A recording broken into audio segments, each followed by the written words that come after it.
Now, on Mandela Day, Youth Capital had launched the hashtag Fund Our Futures campaign in partnership with Greenpeace Africa. Now, the aim is to get the Ministers of Finance and Basic Education into the funding of the presidential employment stimulus, get them back into that and get their backing. So why is it a problem at the moment? Let's find out. Crystal Duncan-Williams, project lead at Youth Capital, joining us this morning. Hello, Crystal. So there's a couple of issues that I imagine you're dealing with. One is these PES, this presidential employment stimulus. The other is the knock-on effect of blackouts on the youth. And then I see a report as well that the presidential employment stimulus program set to lose funding next year. Good morning. It's quite something you're dealing with.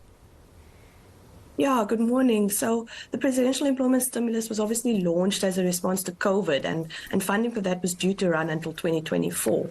But what we've seen with the Basic Employment Initiative, which is part of the program and you know, the bulk of work opportunities for youth particularly, is that it has been extremely impactful in schools.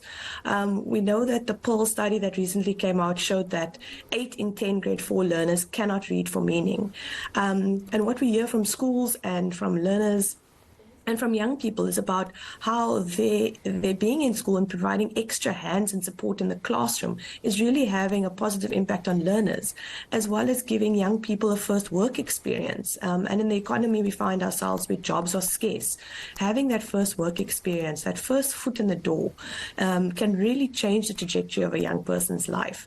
But unfortunately, we haven't heard anything about the funding being extended for this program. And so we're calling on all people to sign the letter to the Minister of Finance, the Minister of Basic Education, and we will also be addressing National Treasury with the signatures, and to share their stories of how this program has positively impacted them.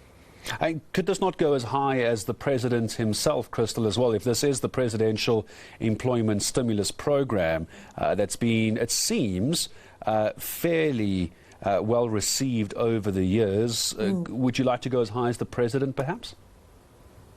Yeah, for sure. I'm really hoping that we can get enough signatures that we can make a powerful enough argument. You know, from Youth Capital, we are an advocacy campaign that's steeped in evidence and research, and we'll be working behind the scenes on quantitative data to support our advocacy calls.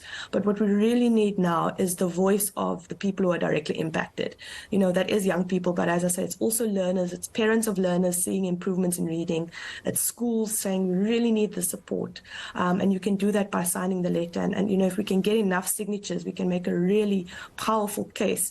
And we hope to present all of that to the President as well ahead of the medium-term budget speech in October.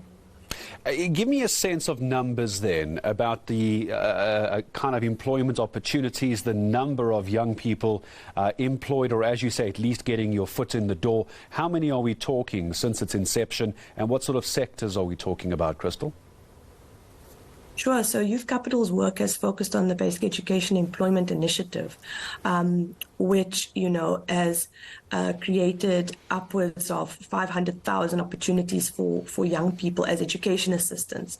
But through the broader presidential employment stimulus, there have also been opportunities created in the agricultural sector. There has been support for the creative sector. So these are some of the sectors that have been influenced. This campaign, particularly, we are focusing on the in-school components. And we'd also love to hear from other programs. You know, there's Year Beyond program, there's Siyavula, there's a number of other programs that have been running for a while where they use young people in a short-term work opportunity to provide after-school programs and support in schools. And so we're really calling on people who have experienced any of these programs to share your positive experience. You know, once the funding closes for a program of this scale, we're not going to get the door open again. And the reach of this across 22,000 schools in rural areas is something that is unprecedented, and we need to keep funding this. Now, you can imagine the damage is going to be left for those rural schools if this were to end, based on the kind of successes you had. As I say goodbye to you, Crystal, where can someone become part of this campaign? I know you're asking for people to support this, go and be a part of what is this request to keep the PES, Presidential Employment Stimulus, up and going. But where are we actually sending people to do this? Because I see Greenpeace Africa is involved, but what do you need them to do? Where do they need to go? just follow us at Youth Capital SA. The links will all be there. You can also go to our website, youthcapital.co.za, and under campaigns, you will find the links, and just click the links. If you follow us on social media, you'll see all our work over the coming weeks, and how you can share your story also, besides signing the letter. And then obviously once you've signed, please share it far and wide. All right. Well, then for the moment, I wish you the best of luck. We'll follow up in a couple of weeks, also try and get some sort of clarity from the Ministers of Finance and Basic Education, see where they are on this as well. Appreciate you bringing it to our attention. Crystal Duncan Williams, Project Lead at Youth Capital, making time for me this morning.